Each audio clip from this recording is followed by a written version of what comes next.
Hello friends, welcome back to my channel. Friends, एक बार फिर से हम यहाँ पे फिजिक्स का एक बहुत ही इम्पोर्टेंट प्रश्न लेके आए हैं जो कई परीक्षाओं की दृष्टि से बहुत ही महत्वपूर्ण है। तो चलिए देखते हैं आज इस प्रश्न को, जो कि ग्रेविटेशनल फोर्स से संबंधित है। Under the gravitational force mass m will be falling under gravity. ठीक है, तो देखते हैं आज इस प्रश्न को। देखिए, a body of mass m has been falling from rest under the action of gravity from t second.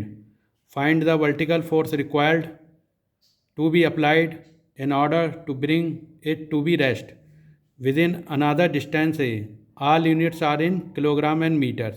तो देखिए, चार ऑप्शन भी हमारे पास दिए गए हैं, इनमें से आपको बताना है कौन सा ऑप्शन हमारा सही होगा।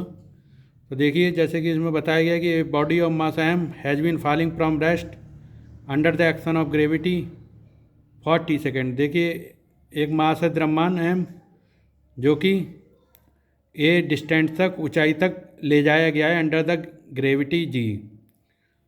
तो देखिए, यहाँ पे हम इस क्वेश्चन को अब किस तरीके से सॉल्व करते हैं। Newton third law of motion, Newton का जो थर्ड लॉ है मोशन का, वो क्या कहता है, बी स्क्वायर बराबर यू स्क्वायर प्लस 2as।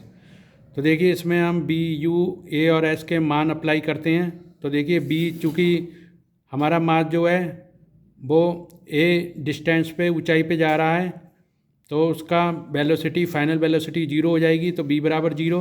और यू जो है, हमें इनिशियल वेलोसिटी फाइंड अप करनी है।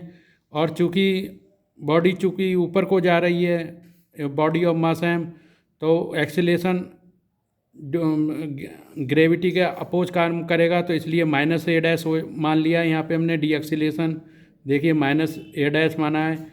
और द डिस्टेंस आपको एस बराबर ए के दे रखी है as mentioned above in the question. अब देखिए, put the value of above equation भी है, इन सभी वैल्यू को हम न्यूटन की थर्ड लॉ ऑफ मोशन में इनके पुटअप करते हैं। तो बी स्क्वायर की वैल्यू देखिए 0 हो जाएगी। तो 0 का पावर 2 बराबर यू स्क्वायर, और एक्सीलेशन चूँकि हमारा माइनस में है तो माइनस आ गया 2a डैश गुणा, और डिस्टेंस हमारी क्या है, ए। तो यहाँ पे देखिए, जो लेफ्ट हैंड साइड में ले आए 2a डैश को, तो वो लेफ्ट हैंड साइड में आ गई बराबर you square right hand side में। तो ए डैश की वैल्यू यानी एक्सीलेशन की वैल्यू हम यहाँ पे फाइंड अप कर लेते हैं। ए डैश बराबर यू स्क्वायर बटे 2a, ये इक्वेशन हमने मान ली इक्वेशन नंबर 1। ठीक है, अब जैसे कि हम फार्मूले से जानते हैं कि b बराबर u प्लस ए टी होता है, तो b बराबर u प्लस ए टी फार्मूले का उपयोग करते हैं यहाँ पे। तो देखिए, b फाइनल वेलोसिटी हमारी जैसे कि 0 अभी बताया गया था आपको।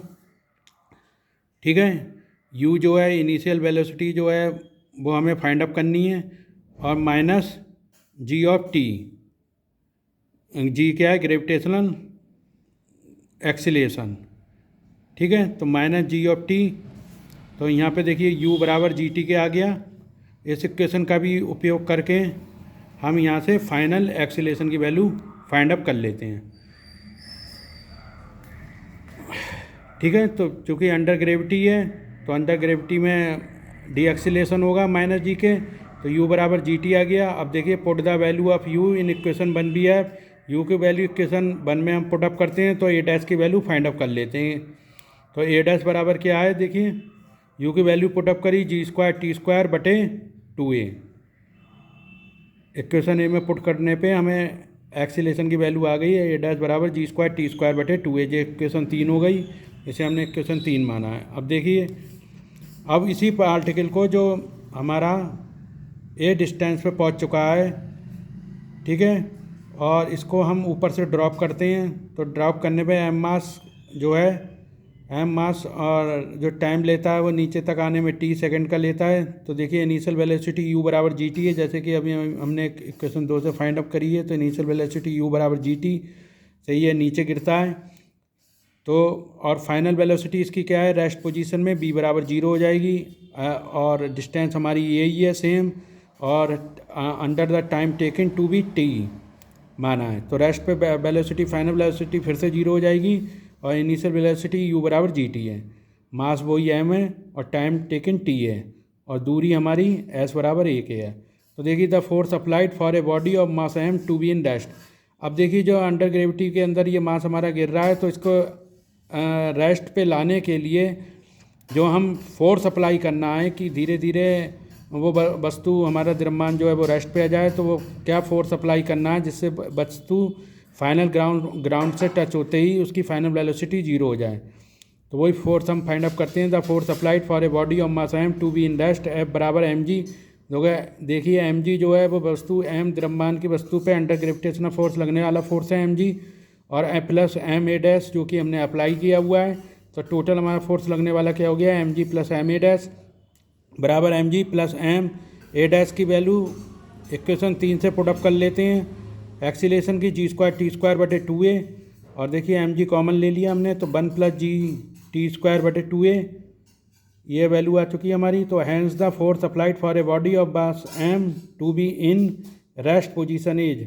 तो फाइनल हमारा फोर्स जो कि इस वस्तु को एम द्रव्यमान की वस्तु को ग्राउंड से टच होते ही रेस्ट पोजीशन में लाएगा, क्या है, फोर्स बराबर एफ बराबर M g 1 plus g t square बटे 2a। तो ये देखिए यहाँ पे हमारा क्वेश्चन जो है वो सॉल्व हो चुका है, और इसका ऑप्शन जो है वो C is the right answer बनता है। देखिए m g 1 plus g t square बटे 2a सेम है बिल्कुल, तो ऑप्शन सी यहाँ पे हमारा बिल्कुल सही आंसर है। Option C is the right answer. तो ये परीक्षाओं की दृष्टि से बहुत ही महत्वपूर्ण है, और आईआईटी जेई और टीजीटी पीजीटी परीक्षाओं में ही पूछा जा चुका है। तो आप लोग ज़्यादा से ज़्यादा इन प्रश्नों के अभ्यास करते रहिए, और हमारे चैनल से ज़्यादा जुड़े रहिए, और साथ ही हमारे वीडियो को ज़्यादा से ज़्यादा शेयर कीजिए और लाइक और सब्सक्राइब कीजिए। ठीक है, थैंक यू फ्रेंड।